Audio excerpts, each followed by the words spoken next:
ویسی ابھی کیونکہ آپ لوگ تھوڑے زیادہ ہیں، اگر اس سے کم ہو تو میں انٹریکٹیو مجلس پڑھتا ہوں. میں کہتا ہوں کوئی ضروری نہیں ہے.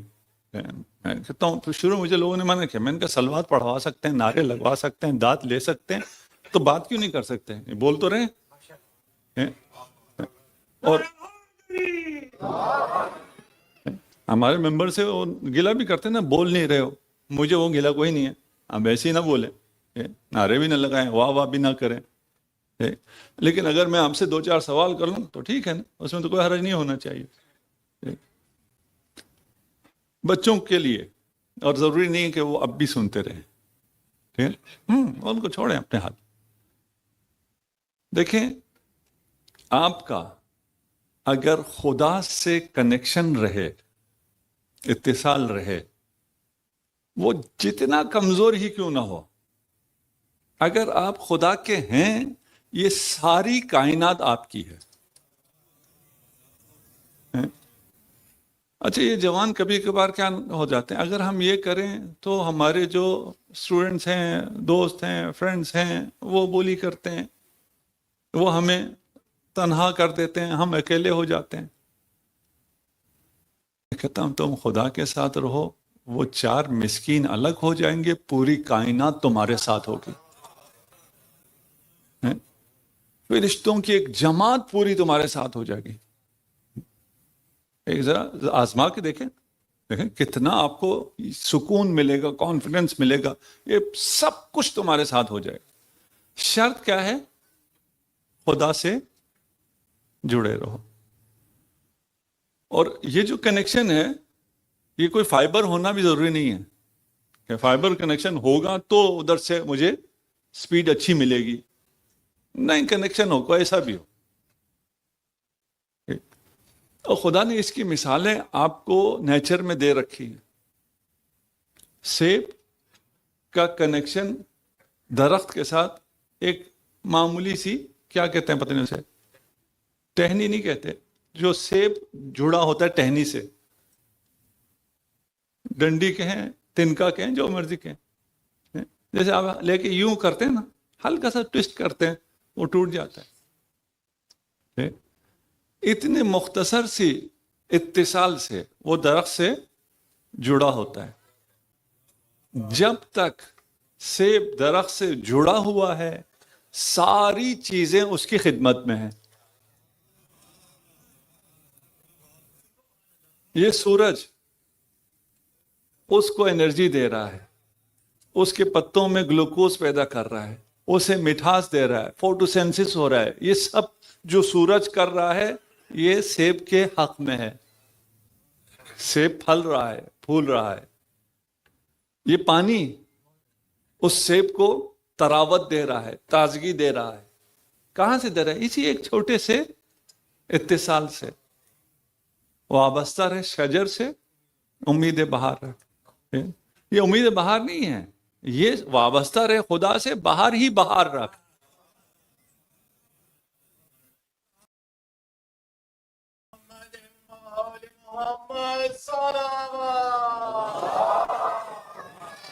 صلی اللہ محمد وآل محمد مبنی جو پیچھے کی طرف، یا جو پیچھے کی طرف بیٹھے ہیں، ممبر کے دائیں جانب تو تھوڑا بھر چکا ہے، بائیں جانب بہت جگہ خالی ہے. آپ لوگوں سے گزارش ایک دفعہ درود پڑھتے ہوئے آگے تشریف لے آئیں. برائے خوشنود دیے جناب سیدہ سلام علیہ بلند ترین صلوات اللہم صلی علی محمد وآل محمد وعجل فرجہ. نعرہ تکبیر، نعرہ رسالت، نعرہ حیدری، حیدری، حیدری. برائے خوشنودی جناب مولا مشکل کشا بلند ترین صلوات.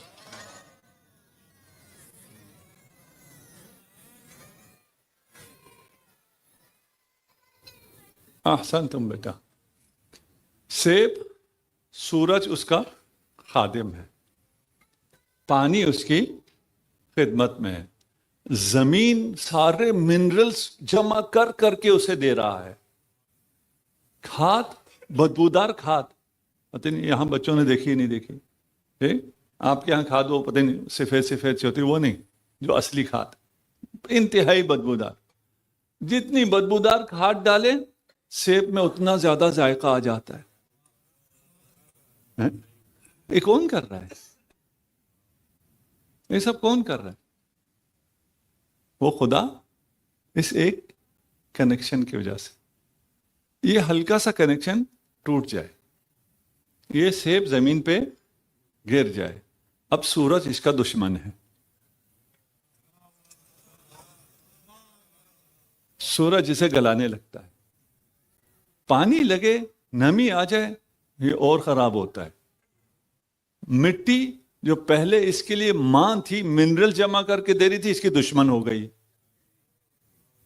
کھاد میں جائے تو پھر بہت جلدی کیڑے لگ جائیں. کیا فرق ہوا؟ پھر ایک چھوٹے سے اتصال کے ٹوٹنے سے یہ ساری چیزیں جو اس کی خدمت میں تھیں، یہ مخدوم تھا، یہ اتصال ختم ہو گیا تو یہ برباد ہو گئے، سب دشمن ہو گئے. اس سیب سے نہیں کہا کہ تو مخدوم کائنات ہے، انسان سے کہا ہے تو مخدوم کائنات ہے. یہ آپ کی خدمت کے لیے سیب کو یہ سب مل رہا ہے تاکہ آپ سیب توڑ کے کھائیں. آپ اگر خدا کے ساتھ رہیں، ممکن ہی نہیں ہے کوئی مشکل پیش ہے. اچھا، اس کا یہ مطلب نہ لے، ہاں بھی کوئی جوان بچے سن رہے ہو کہ اچھا اب میں اب خدا کے ساتھ ہوں، مجھے کوئی مشکل نہیں آنے والی. جو مشکلات آئیں گی وہ مشکل نہیں ہوگی. جو مشکلات آئیں گی وہ آپ کو پتہ چلے گا یہ کیوں آئی ہے. قرآن میں آیت ہے لِيُمَحِّصِ الْمُؤْمِنِينَ. یہ مشکلات اس لیے ہیں کہ مؤمنین کی تمحیص کی جائے. اب تمحیص کا کیا مطلب ہے؟ تو اس کا انگلش میں سینٹریفیوج بہتر ترجمہ ہے. کسی گدلے پانی کو اگر آپ ڈالیں کسی ٹیوب میں، جو سمپل سینٹریفیوج کی مشین ہے، اس میں ڈال کے گھمائیں، جب گھوم رہا ہوتا ہے تو ہو کیا رہا ہوتا ہے؟ پانی پاک ہو رہا ہوتا ہے. اس کے اندر سے اس غلاظت کو نکالا جا رہا ہوتا ہے. جس پانی کو پتا ہو کہ یہ مجھے پاک کرنے کے لیے گھمایا جا رہا ہے، وہ خوشی سے گھومے گا.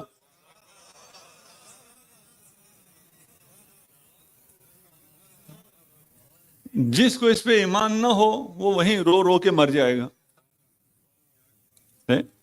گھمایا جائے گا آپ کو بھی، لیکن اگر آپ کو پتا ہو کہ مجھے کیوں گھمایا جا رہا ہے، کوئی پریشانی نہیں ہے. ابھی اگر آپ کو چوٹ لگ جائے، کہیں کوئی خدا نہ خواستہ ٹیومر ہو جائے، مرض ہو جائے، فلان ہو جائے، اس کا اتنا درد نہیں ہوتا جتنا نفسیاتی درد ہوتا ہے. اصل مسئلہ نفسیاتی ہوتا ہے. اگر نفسیاتی طور پہ آپ اس کو ٹیکل کر سکیں تو سارا مسئلہ ختم ہے. چل میں یاد آ گیا، اور امام کی مناسبت سے بھی ہے، صحیفہ سجادیہ کی 15ویں دعا کس نے سمجھ کے پڑھی ہوئی ہے؟ اگر ایک دو جوان بتا سکیں مجھے. جوانوں، بزرگوں سے نہیں کہہ رہا، ہاتھ کھڑے کریں. جوان اگر صحیفہ سجادیہ کی 15ویں دعا. اچھا، ہم میں سے ہر شخص مریض ہوا بھی ہے، آئندہ زندگی میں مریض ہونا بھی ہے. صرف ایک راستہ ہے مریض نہ ہونے کا، کیا ہے وہ؟ ایکسپائر ہو جائے. یہ آپشن تو کسی کو پسند نہیں. جینا ہے تو مریض ہونا ہے، مریض ہونا ہے تو ڈاکٹر کے جانا ہے. حکم ہے ڈاکٹر کے جاؤ.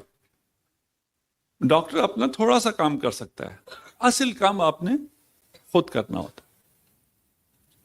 اس مرض سے فائٹ آپ نے خود کرنا ہوتا. یہ بھی سائنٹیفکلی بھی پروون ہے کہ یہ تمام امراض انسان خود ختم کر سکتا ہے، اور نیچرلی باڈی ختم کر رہی ہوتی ہے. یہ ہم خواہ مخواہ ڈاکٹر کو انٹرفیرنس دے دیتے ہیں، وہ آ کے سارا خراب کر دیتا ہے. ابھی ڈاکٹر یہاں بیٹھے ہیں، ناراض ہو رہے ہیں تو ہم اپنے ڈاکٹروں کی بات کر رہے ہیں، آپ کی بات نہیں کر رہے. مثلا اگر اس گھر میں کوئی تھوڑا سا مسئلہ ہوا ہے تو وہ اینٹی بائیوٹک کا راکٹ مار دیتے ہیں، وہ تو ختم ہو جاتا ہے، ساتھ اور پتہ نہیں کتنی تباہی کر دیتے ہیں. چلیں ڈاکٹروں کے خلاف نہیں بولتے. یہ دعا صحیفہ سجادیہ کی، اسے یا تو ابھی پڑھیں یا جب مریض ہوں تب پڑھیں، اور سمجھ کے پڑھیں. گارنٹی ہے، ضمانت دیتا ہوں، اگر اس دعا کو سمجھ کے پڑھنے کے بعد بھی کسی کو مرض پریشان کرے، ٹھیک ہے؟ دنیا میں تو میرے پاس کچھ نہیں ہے، قیامت کے دن میرا گریبان تھام لے. میں یہ حق آپ کو خود دے رہا ہوں نا، آپ تھام سکتے ہیں کہ تم نے یہ دعویٰ کیا تھا، اس میں نے عمل کیا لیکن مجھے کوئی فائدہ نہیں ہوا. اس دن آپ میرا گریبان تھام کے مجھ سے کہہ سکتے ہیں یہ اس مجلس کا ثواب مجھے دے دو، تمہاری اس بات پہ میں نے یقین کیا تھا. پتہ نہیں آپ پڑھیں گے یا نہیں پڑھیں گے، ٹھیک ہے نا. تو پھر اس کو میں ابھی نہیں بیان کرتا، ویسے میں اپنے پرسنل ایکسپیرینس کے ساتھ بیان کرتا ہوں. ایک سیمینار تھا یہ امام زین العابدین پہ، تو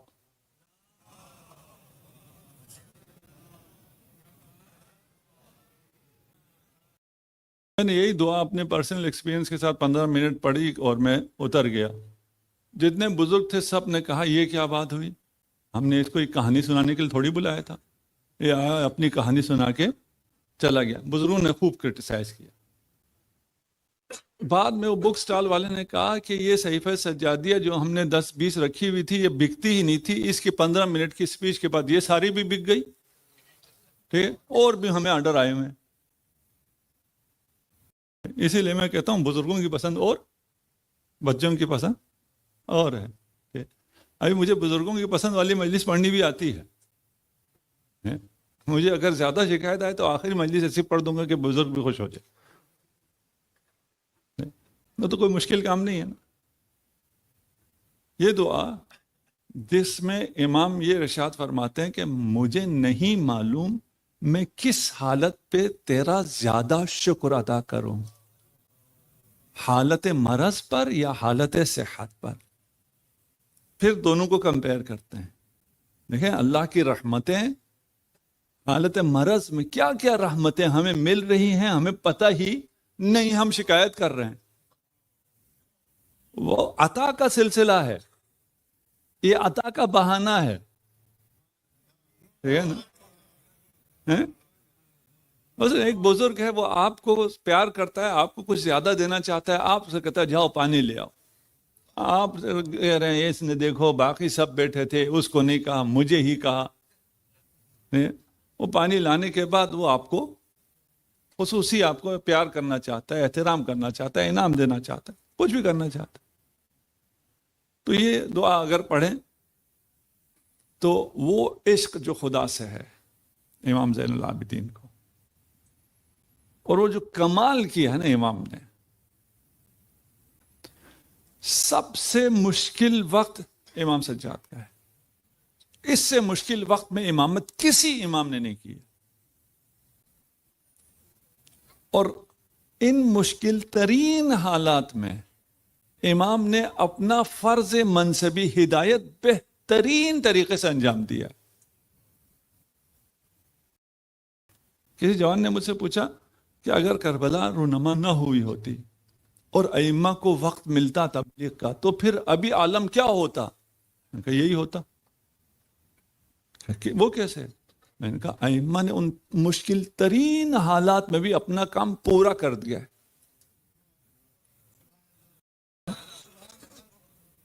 دیکھیں امام کو لوگوں سے بات کرنے نہیں دیا. امام نے کیا کیا؟ رب سے گفتگو شروع کی، اور رب سے ہو کے وہ گفتگو ہم تک پہنچی. دیکھیں جو بیریئر کھڑے کیے تھے کیسے امام نے اس کو بائی پاس کیا، اور صرف اس زمانے کے لوگوں تک نہیں پہنچا، آج ہم تک بھی پہنچا. نہ ہم قدر نہیں کرتے تو پھر الگ بات. نہج البلاغہ صحیفہ سجادیہ، اس سے پہلے قرآن ہمارے گھروں میں ہونی چاہیے. میں دوبارہ نہیں کہہ رہا ہوں ہاتھ کھڑے کریں. کس کے موبائل پہ قرآن کی ایپ ہے؟ ابھی میرا خیال ہے 80% ہاتھ کھڑے کریں گے. نہج البلاغہ کی ایپ پوچھوں تو 40% آپ کہہ رہے ہیں. صحیفہ سجادیہ 10%, 15%. یہ میں جہاں پہ درس ہوتا ہے، مجلس نہیں ہوتی، وہاں ہاتھ بھی کہتا ہوں کھڑے کرو، سب کو کہتا ہوں ادھر کوئی نہ دیکھے، صرف میں دیکھ رہا ہوں. یہ کم از کم ہماری ایپ پہ تو ہونی چاہیے، موبائل پہ ہونے چاہیے. خدا آپ سے شدید محبت کرتا ہے.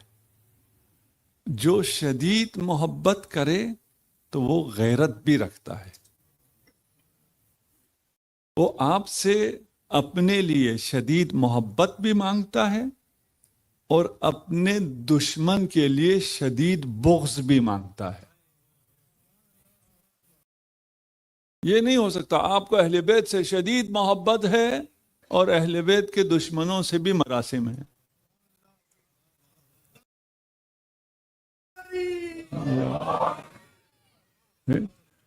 عاشق غیرت مند ہوتا ہے. آپ کہیں کیا ہوا؟ کیا ہوا؟ عام لوگوں کے لیے کیا ہوا ہے نا. جو غیرت مند عاشق ہے وہ دشمن کا نام سن نہیں سکتا، اس کی زبان پہ دشمن کا نام ہے، یہ کیسے ہو سکتا ہے؟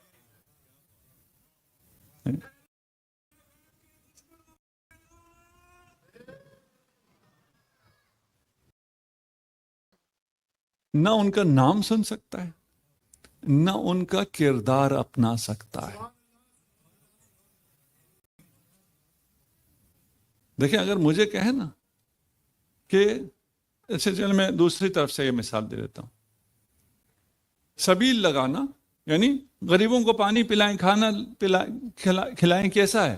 سب کہتے ہیں بالکل اچھا ہے. کسی سے پوچھے غریبوں کو کھانا کھلائیں، پانی پلائیں، کیسا ہے؟ اسلام میں منع ہے؟ نہیں.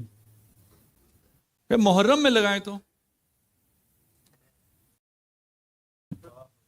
بدعت ہے. کیوں بدعت ہے بھائی؟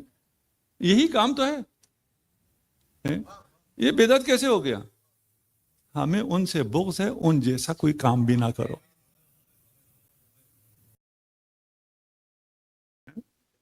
کیونکہ ان سے بغض ہے، ان جیسا کام نہیں کرنا ہے. یار اچھوں سے جن کو بغض ہے، بروں کو اچھوں سے بغض ہے، اور وہ اپنے عشق کے اصول پر کار فرما ہیں. ہمیں بروں سے بغض ہے لیکن بروں والا کام ہم کریں. یہ کیسے ہو سکتا ہے؟ میں کیسے امام سے کہہ سکتا ہوں کہ میں آپ کا عاشق ہوں؟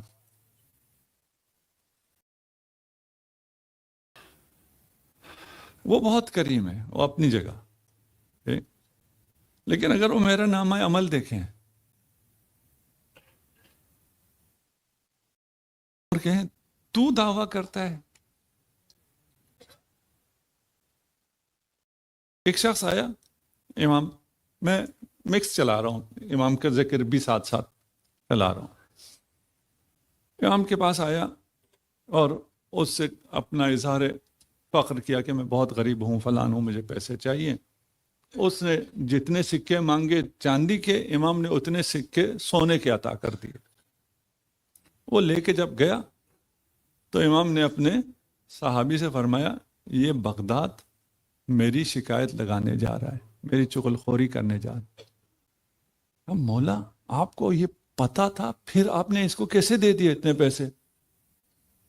کہا وہ مانگنے والا سوال ہی تھا. یہ لوگ دوسروں کے بارے میں یہ سن کے یہ بات کرتے ہیں نا.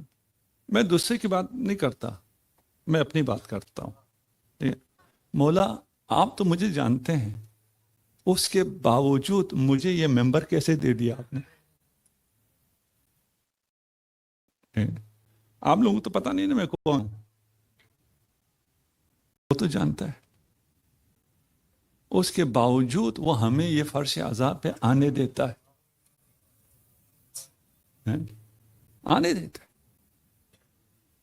وہ رد نہیں کرتا. غیرت ہونا بہت ضروری ہے. غیرت نہیں ہے محبت نہیں. یہ نہیں ہو سکتا کہ آپ کہیں ہاں اہل بیت بھی اور جو اہل بیت کے دشمن ہیں وہ بھی. نہیں ہو سکتا، ممکن ہی نہیں. اگر کسی کے دل میں، زبان نہیں، ہاں دل، کسی کے دل میں دشمنان اہل بیت کے لیے نرم گوشہ ہے، وہ محب اہل بیت نہیں ہے۔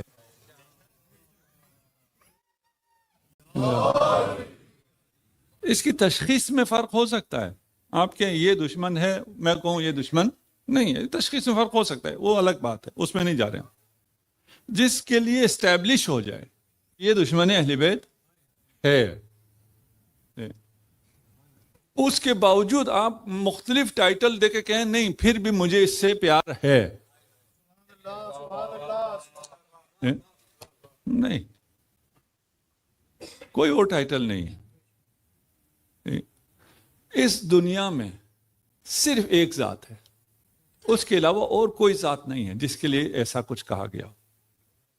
باقی جتنی ہستیاں ہیں وہ حق کے ساتھ ہوتی ہے۔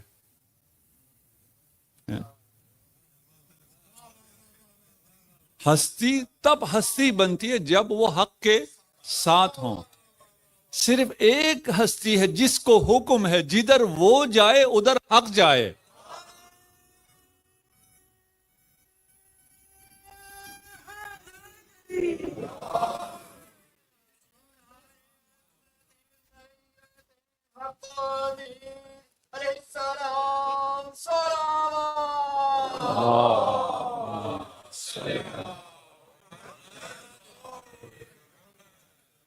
اب تو پھر آپ کو کوئی شک نہیں ہونا چاہیے نا کہ حق کدھر گیا ہے۔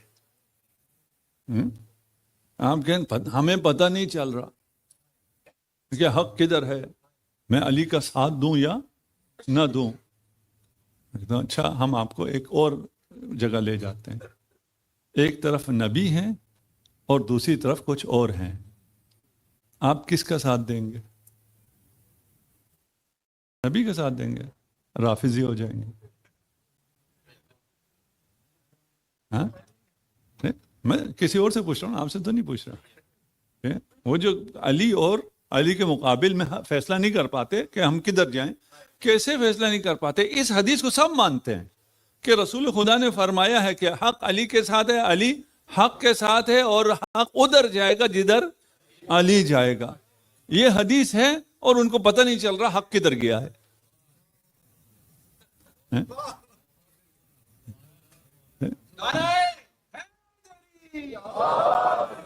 تو ہم انہیں کہتے ہیں چلو ہم ایک اور جگہ لے جاتے ہیں۔ ایک طرف رسول ہیں، ایک طرف کچھ اور ہیں، ادھر تو آپ کو بتائیں نا حق کدھر ہے، پھر بھی آپ رسول کی طرف نہیں آتے، پھر بھی آپ ادھر جا رہے ہیں۔ میں نے اپنے برادران سے میں کہتا ہوں، اور ہم اپنے لوگوں سے بھی، ہاں ہم بھی ہمیشہ ایسے نہیں ہیں کہ ہم اگر شیعہ ہیں تو دودھ کے دولے ہوئے، نہیں،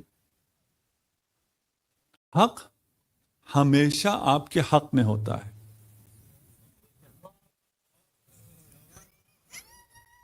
یا ہمیں کبھی کبھی لگتا ہے کہ یہ حق میرے حق میں نہیں، اس لیے اس حق کو چھپا دو، نہیں، حق ہمیشہ آپ کے حق میں ہوتا ہے۔ یہ ہو ہی نہیں سکتا، وہ حق نہ ہوا جو آپ کے حق میں نہ ہو۔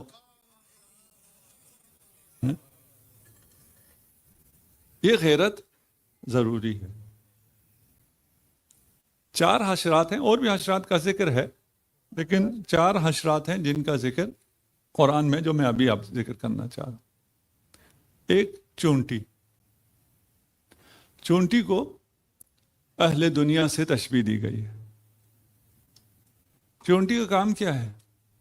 جمع کرنا، کام کرنا، صبح شام لگا ہوا ہے کام کرنے میں۔ مرد بھی کام کر رہا ہے، بیوی بھی کام کر رہی ہے، پہلی شفٹ میں بھی دوسری شفٹ میں بھی۔ ادھر تو نہیں ہوتا نا ایسا؟ بھائی اتنا تم جمع کر رہے ہو، چونٹیوں سے پوچھ رہا ہوں، آپ سے نہیں، اتنا تم جمع کر رہے ہو، کھاؤ گے کب؟ کرو گے کیا اس کا؟ میں چونٹی ہوں بھائی، میرا کام صرف جمع کرنا ہے۔ اپنا آرام اور اپنا سکون برباد کر کے، اپنی جوانی برباد کر کے اتنا بنا لوگے تو کرو گے کیا؟ آپ لوگ اچھا ہے یہ سنگل سٹوری گھر ہے یہاں پہ, ٹھیک ہے. ہمارے ہاں ڈبل سٹوری بنتے ہیں یا اس سے بھی زیادہ بنتے ہیں. میں بہت سے ایسے بزرگوں کو جانتا ہوں جنہوں نے بڑے بڑے مکانات بنا لیے ڈبل سٹوری اور اوپر منزل میں جا سکتے ہی نہیں ہیں, جا ہی نہیں سکتے. میں خود بھی چھوٹا موٹا آرکیٹیکٹ میں ڈیزائن کرتا ہوں. میں نے اپنے ایک جگہ 4 سیڑھیاں ڈیزائن کی تھی, وہ بھی صرف خوبصورتی کے لیے. تو آخری عمر میں والد صاحب کو 4 سیڑھیاں آنا تھوڑا سا مشکل ہوتا تھا. میں بڑا پچھتایا کہ یہ 4 سیڑھی میں نے کیوں ڈیزائن کی, میں نے کیوں لیول ڈیفرنس دے دیا گراؤنڈ فلور پہ.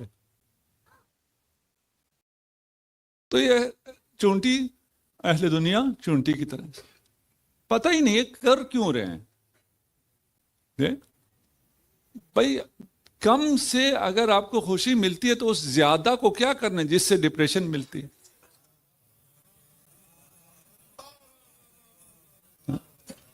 سوچنا تو چاہیے نا کہ میں کیوں کر رہا ہوں, کر کے کیا ہوگا, مجھے کیا ملے گا, میرا کیا نقصان ہوگا, میرا کیا فائدہ ہوگا. چونٹی ان کو نہیں سوچتی. جو چونٹی کی طرح ہیں وہ بھی نہیں سوچتے. دوسرا عنکبوت, مکڑی کہتے ہیں, اس کا گھر کو کہا ہے کہ اس کا گھر کمزور ترین گھر ہے, اور اس کو تشبیہ دی گئی ہے بے حیا لوگوں سے. اب بچے ہیں اور خواتین بھی ہیں, آگے سمجھ لیں یا تھوڑا سا سرچ کر لیں کہ مکڑی کتنی بے حیا ہے. اس میں کوئی تمیز نہیں ہے. جانوروں میں معمولاً نہیں ہے, اس میں بالکل بھی تمیز نہیں ہے. کوئی اس کا بیٹا ہے, بہن ہے, بھائی ہے, ماں ہے, کوئی تمیز نہیں. نر ہے, مادہ ہے, بھوک لگے تو وہ اپنے مادہ کو خود کھا جاتی ہے. تو آپ کا ویسٹرن معاشرہ کم و بیش مکڑی کی طرح ہے. خدا نہ کرے ایسا ہو, لیکن اگر یہ بھوکے ہو گئے تو سب سے پہلے ہمیں کھائیں گے.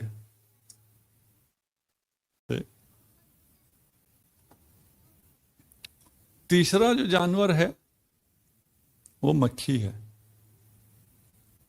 اس کو تشبیہ دی ہے منافق کے ساتھ. مکھی جا کے شہد پہ بھی بیٹھ جاتی ہے, پھول پہ بھی بیٹھ جاتی ہے, نجاست پہ بھی بیٹھ جاتی ہے, گندگی پہ بھی بیٹھ جاتی ہے. اس کا کوئی اصول نہیں ہے.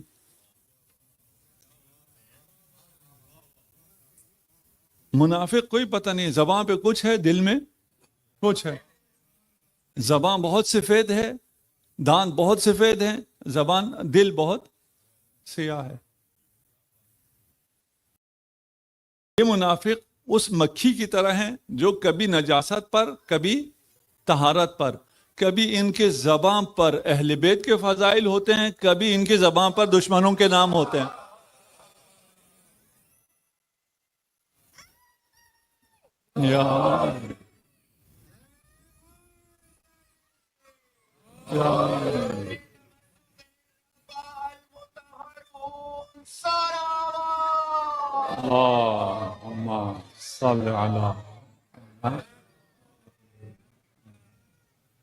اور چوتھا جو ہے وہ نحل, شہد کی مکھی. وہ مکھی پہلے آ چکا ہے, مجھے دل نہیں چاہ رہا تھا مکھی بولو.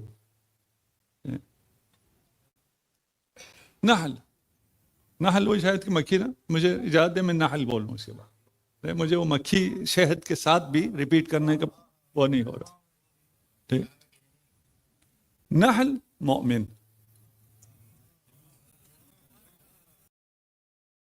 بیٹھتا بھی طہارت پر ہے, کھاتا بھی طہارت ہے, دیتا بھی طہارت ہے.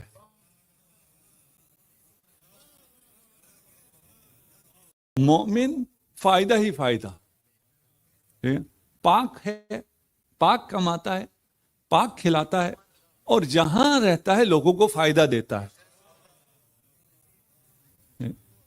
تو پھر ہمارا اخلاق بھی پھر مومن کا ہونا چاہیے. اگر ہماری زبان سے کسی کو تکلیف پہنچتی ہے تو ہم مومن نہیں ہیں.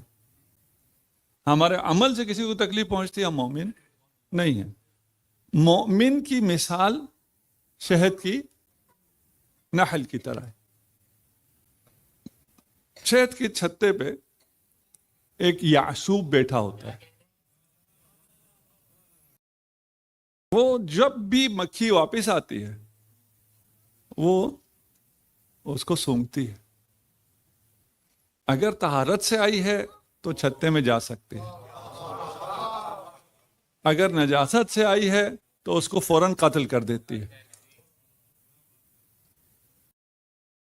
اور امیر المؤمنین کو یعصوب الدین کہا جاتا ہے.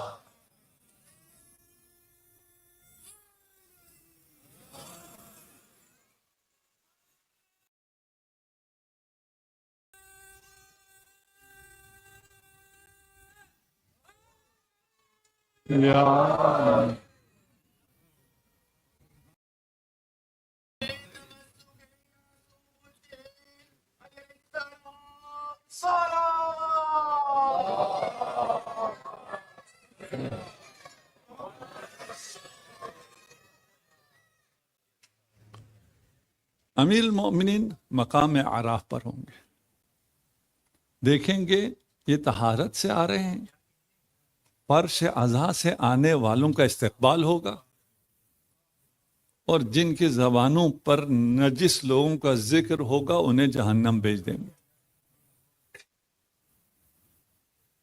امیر المؤمنین کا ایک اور لقب ہے امیر النحل, جو سریہ ہے, ایک غزوہ ہے ایک سریہ ہے. غزوہ جس میں نبی خود ہوں, سریہ جس میں نبی نہ ہوں. ایک جنگ تھی, کفار کے ساتھ لشکر بھیجا. کفار نے کیا کیا تھا, جہاں پیچھے آبادی تھی اس سے پہلے جو پہاڑ تھا اس میں انہوں نے خوب شہد کی مکھیوں کو پال رکھا تھا. جب بھی کوئی لشکر آتا تھا, لشکر شور شرابہ کرتے ہوئے آتا ہے, گھوڑوں کے ٹاپوں کی آواز ہوتی ہے, تلواروں کی آواز ہوتی ہے, نیزوں کی آواز ہوتی ہے. یہ آواز سن کے وہ شہد کی مکھیاں ان پہ حملہ کر دیتی تھی. مسلمان جاتے تھے, وہاں سے شہد کی مکھیاں کالے بادلوں کی طرح آتی تھی, اتنے حملہ کرتے تھے, یہ واپس بھاگ کے مدینہ. دوسرا گروپ گیا کہ تم ایسی مکھیوں سے ڈرتے ہو, ہم جاتے ہیں. وہ گئے, وہ بھی واپس آ گئے. رسول خدا نے فرمایا امیر المؤمنین آپ جائیں. اب یہ جو ساتھ تھے انہوں نے کہا یا علی شہد کی مکھیاں ہیں, تو مرحب ہو آپ مار لیں.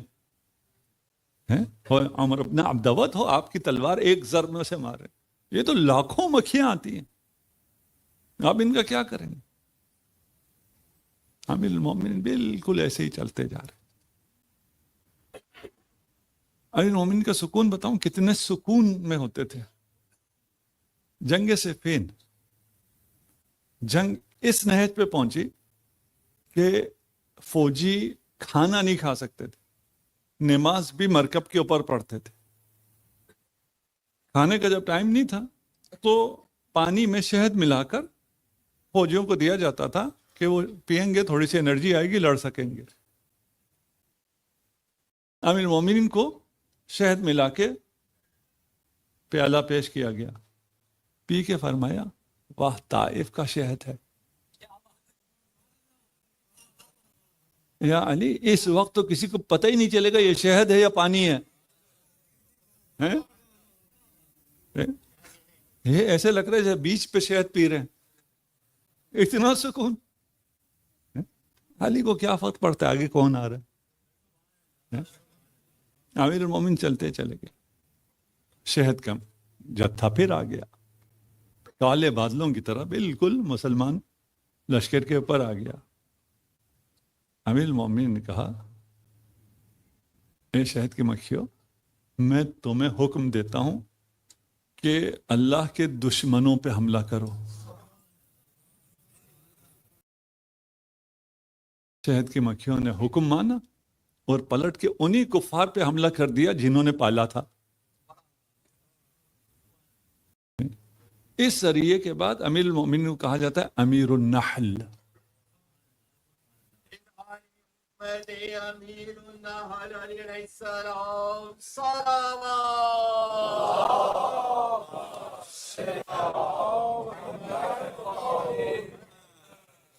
بس آپ کی زحمت تمام. بڑا احسان ہے امام زین العابدین کا. دیکھیں مروان جب امام حسین مدینہ میں ولید نے بلایا تھا تو اس کا کردار آپ کو پتا ہے. واقع حرہ پتہ ہوگا آپ کو، مدینہ میں جو بغاوت ہوئی تھی یزید کے خلاف، اور جنہوں نے بغاوت کی تھی انہوں نے کہا کہ کیونکہ یزید شارب الخمر ہے اس لیے ہم بغاوت کرتے ہیں. کب بغاوت کی ہے؟ یزید کی حکومت کے دوسرے سال، جب حسین کہہ رہے تھے کہ یہ شارب الخمر ہے، تب یہ ساتھ کیوں نہیں آئے؟ ایک سال بعد کیوں بغاوت کی؟ اس لیے کہ ان کو یزید سے پیسے ملتے تھے. اس سال پیسے مانگنے گئے، اس نے نہیں دیے. یزید کا مشیر ابو القیس بندر تھا، بندر اس کا مشیر تھا، اس کے ساتھ ہوتا تھا. اس نے مشورہ دیا ان کو پیسے نہ دو. وہ پیسے نہیں ملے تو انہوں نے بغاوت کر دی. اس بغاوت میں بنی امیہ کے لوگوں کو جہاں پناہ ملی وہ امام کا گھر ہے. کون سی بنی امیہ؟ یعنی کہ کسی نے سنا ہو کہ بنی امیہ نے یہ ظلم کیا ہے. سید السجاد سے زیادہ کس نے بنی امیہ کا ظلم دیکھا ہے؟ ان کی خواتین کو، ان کے مردوں کو پناہ دی. مروان آیا کہ میں نے یہ شادی کی ہے، مجھے اور میری بیگم کو پناہ مل سکتی ہے؟ امام نے کہا بالکل مل سکتی.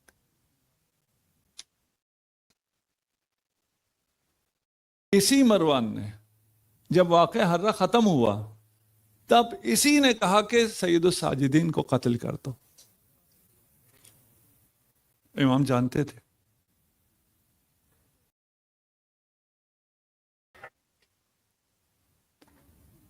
ایک جو ذریعہ امام نے اپنایا، غلام خریدتے تھے،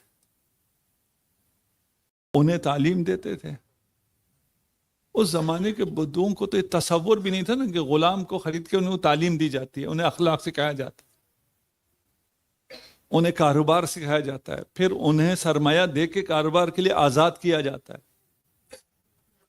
ہم تو اس امام کے ماننے والے نا جو غلاموں کو بھی کاروبار سکھا دیتے ہیں. میں یہ مومنین سے اکثر درخواست کرتا ہوں کاروبار کرو. وہ جو امام کے ظہور کی آپ نے تیاری کرنی ہے نا، آپ کی تنخواہوں سے نہیں ہونے والی. کاروبار کرو، ہو جائے گا. اگر یہ کوئی جوان بچوں کو یہ بات یاد رہ گئی اور ان میں سے کوئی بلینئر بن گیا، ٹھیک، تو اس بارگاہ کو بھی ٹھیک کر دیں. دیکھیں یہ کوئی بارگاہ ہے، اور اگر یہ بلینئر نہیں بنے تو بھی ہم لوگ مل کے تو کر ہی سکتے ہیں نا. خدا کرے یہ بن جائے.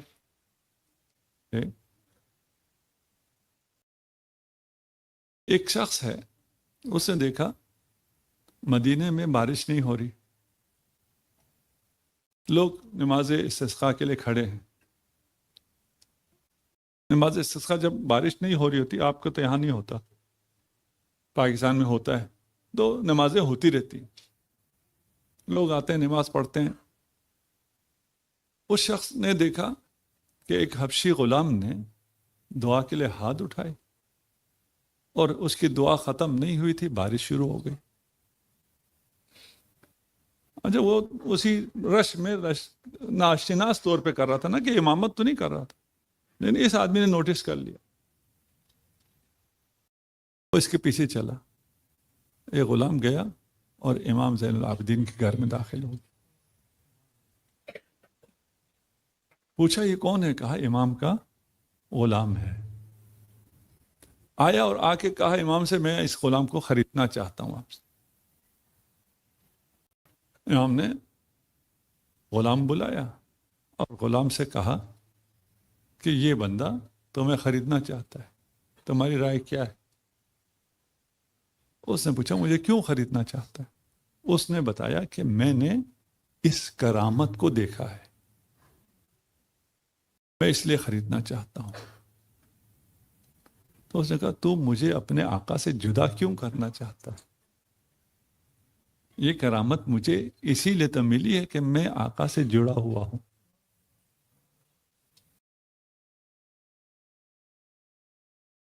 اس نے اصرار کیا، غلام نے کہا میں نہیں چاہتا تھا کہ میرا یہ راز لوگوں کو پتہ چل جائے کہ مجھے آقا سے کیا کیا ملا ہے۔ اس کو اس پہ بڑا افسوس۔ وہ آدمی چلا گیا، غلام نے انکار کیا اس کے ساتھ جانے سے۔ ابھی گھر سے نکلا ہی تھا کہ غلام نے بلایا دوسرے غلام نے کہ اگر اس کے جنازے میں شرکت کرنا چاہتے تو آ جاؤ، یہ مر گیا ہے۔ اسے کہتے ہیں عشق۔ تصور نہ کر سکے کہ وہ امام سے جدا ہو جائے گا۔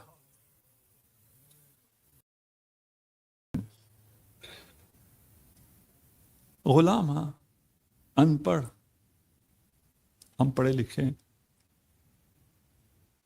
ہم میں کتنی معرفت ہے اس امام کی جس نے سب سے زیادہ مصائب دیکھے ہیں۔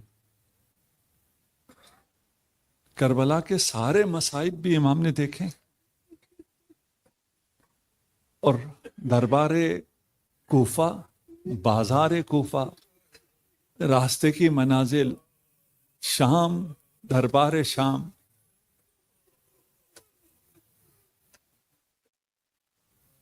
مولا خود فرماتے ہیں کہاں سب سے زیادہ مصائب ہوئے؟ الشام، الشام، الشام۔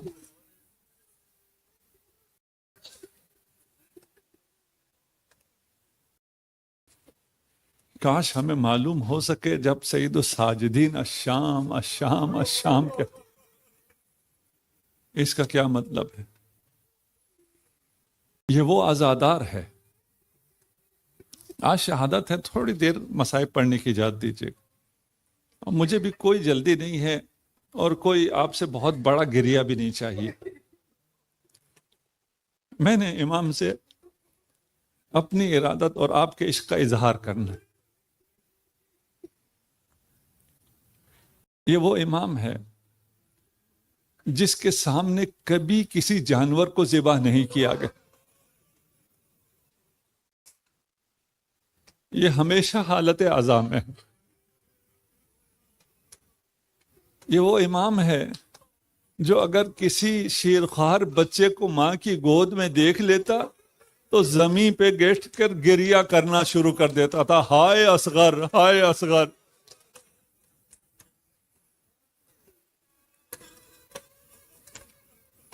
اجرکم علی اللہ۔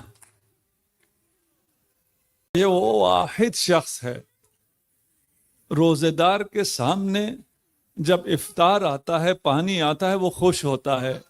یہ واحد امام ہے جب بھی افطار میں پانی سامنے آتا تھا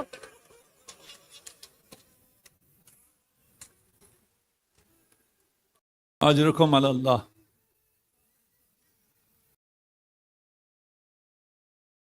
میرے لیے سخت ہے، ہاں یہ مصائب آسان نہیں ہے۔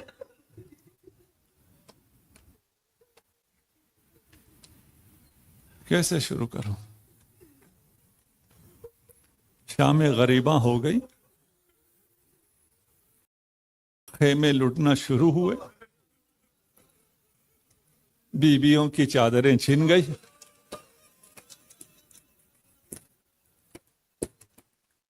فاطمہ کبریٰ روایت کرتی ہے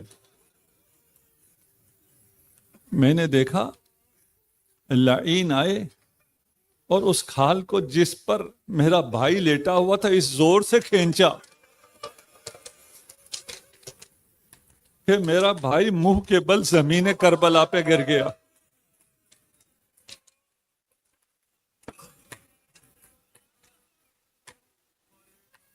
شمر لعین لشکر لے کر امام کے دو کندھوں کے درمیان بیٹھ گیا اور وہی خنجر جس سے حسین کا سر قلم کیا تھا. فاطمہ نے جب یہ دیکھا فرماتی ہے میں نے شمر پہ حملہ کر دیا.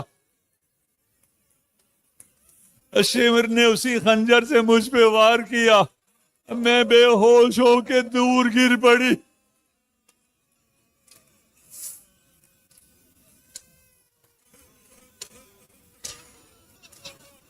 چند لمحے کے لیے جب فاطمہ پہ حملہ کرنے کے لیے یہ شمر لعین اٹھا، زینب کبریٰ نے اپنے آپ کو سجاد پہ گرا دیا.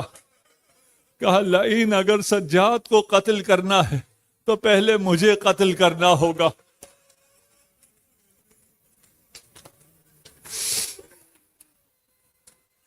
مصائب کی یہ منزلیں نہ حسین نے دیکھی نہ عباس نے دیکھی. حسین کو یہ مشکل تھی جب تک میں زندہ ہوں حرم میں نہ جانا. سجاد زندہ ہیں، فاطمہ کبریٰ پہ ہاتھ اٹھ رہا ہے، زینب پہ ہاتھ اٹھ رہا ہے.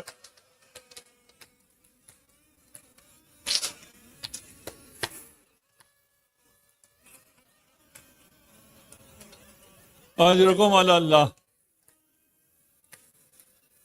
عمر سعد نے کہا کہ اس بیمار کو رہنے دو، اسے قتل نہ کرو.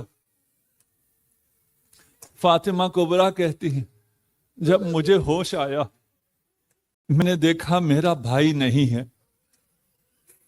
میں نے دیکھا میری پھوپھیاں بھی نہیں ہیں. میں کھڑی ہوئی میں نے دیکھا کہ کچھ گھڑ سوار ہیں، کچھ کے ہاتھ میں تازیانے ہیں، ایک کے ہاتھ میں ایک رسی کا سرا ہے. دیکھا رسی کا دوسرا سرا میرے بھائی کے گردن میں ہے.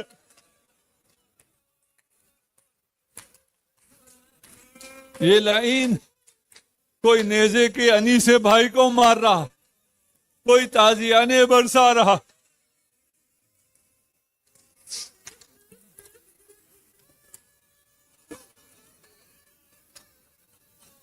اجرکم علی اللہ. بس میں نے مختصر کر دیا، میرے سینے میں اب دم نہیں ہے. میں آج بہت مصائب پڑھنا چاہ رہا تھا. امام سجاد کو، ایک بیمار کو اتنے تشدد کے بعد اب توق پہنانے کے لیے آگے بڑھے. شمر لعین کہتا ہے سجاد گردن اٹھاؤ میں نے توق پہنانی ہے. امام کی گردن اٹھ نہیں رہی، وہ تازیانے مار رہے ہیں. سجاد گردن اٹھاؤ. انہی تازیانوں کے بیچ میں زینب آگے بڑھی، اپنے شانوں پہ تازیانے برداشت کیے، سجاد کا سر اٹھایا. لعینوں سجاد سر نہیں اٹھا سکتا.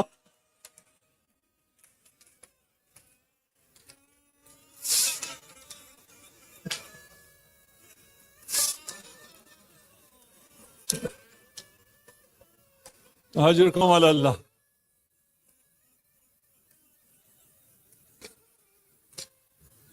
سننے میں آسان ہے، بڑھ کر ظالموں نے توق پہنا دیا. لیکن توق بھی کئی طرح کے ہوتے ہیں. ایک توق کو الجامع کہا جاتا ہے. اس توق کی خصوصیت یہ ہوتی ہے کہ گردن کو ہاتھوں کے ساتھ باندھا جاتا ہے. اس توق میں 4 کیلیں لگی ہوئی تھی. پھر امام کو ایک لنگڑے گھوڑے پر بٹھایا گیا، ایک بے کجاوا اونٹ پر بٹھایا گیا. جب امام اونٹ پر سنبھل نہ سکتے تھے اور زینب کبریٰ نے بچانا چاہا، ان لعینوں نے دیکھا زینب کو سجاد بہت پیارا ہے. یہ سمجھتے تھے صرف حسین سے پیار ہے. لیکن جب پیار دیکھا تو زینب کو اذیت کرنے کے لیے سجاد کو اس طرح زنجیروں سے جکڑنا شروع کیا. مقتل میں 70 کلو زنجیریں.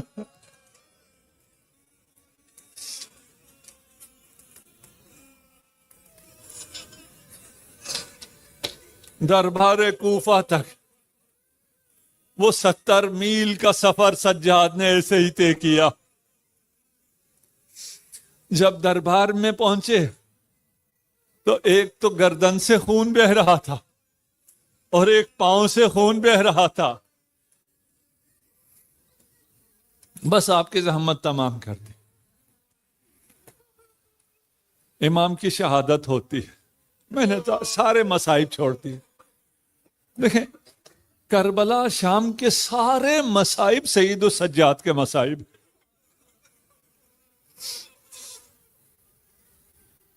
آج شب شہادت ہے, تھوڑا سا حصہ اور بتا دیتا ہوں. جب شام پہنچے ہیں, مولانا جانتے ہو کب کہا ہے الشام الشام الشام؟ فرمایا جب شام آیا ہمیں بازاروں سے گزارا گیا. بازاروں میں چھتوں سے لوگ آگ برساتے تھے, جو آگ کے انگارے سر پر رک جاتے تھے, جس کے ہاتھ گردن کے ساتھ بندھے ہوئے ہوں.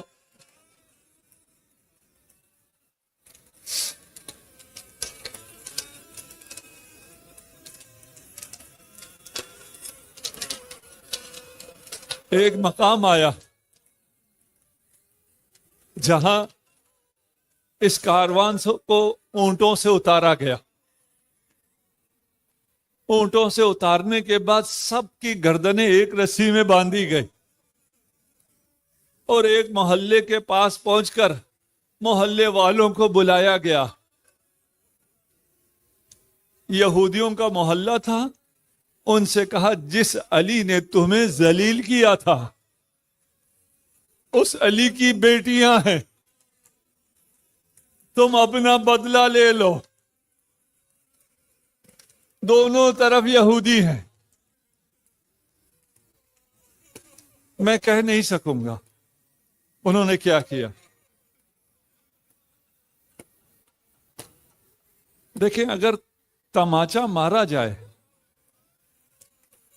درد نہیں ہوتا لیکن ذلت محسوس ہوتی ہے.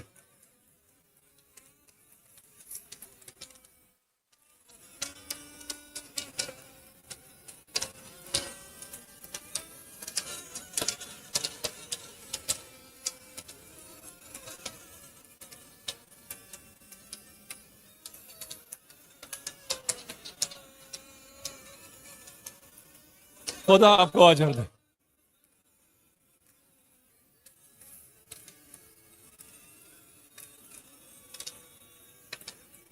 مصائب ہیں, مقتل ہے, شہادت کا دن ہے.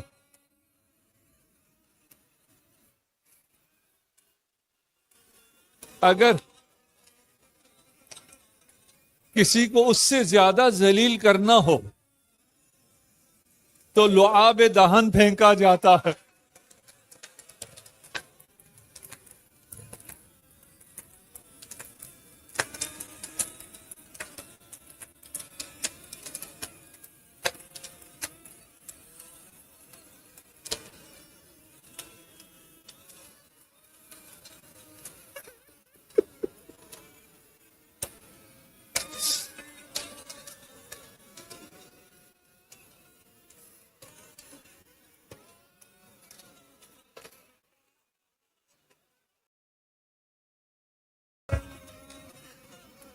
خدا سلامت رکھے.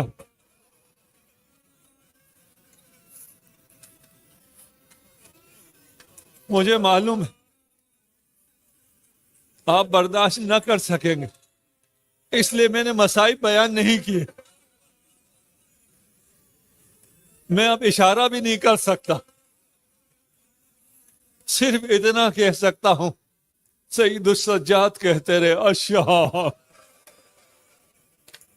الشام الشام.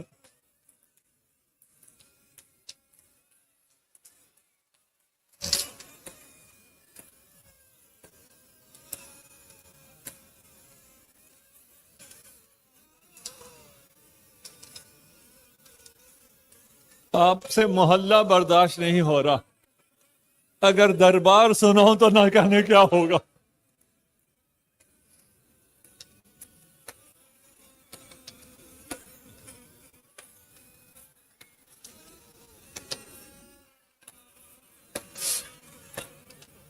تین غسل ایسے ہیں،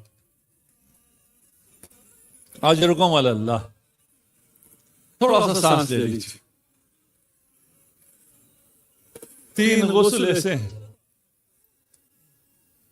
جو غسل دینے والے تھے انہوں نے غسل چھوڑ کر گریہ کرنا شروع کیا۔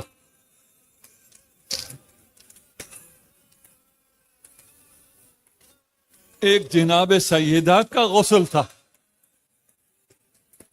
امیر المومنین غسل دے رہے تھے، وصیت تھی علی رات کی تاریکی میں غسل دینا۔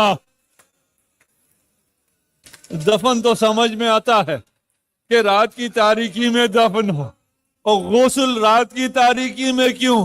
جب علی کا ہاتھ پہلو پر آیا علی نے کچھ محسوس کیا۔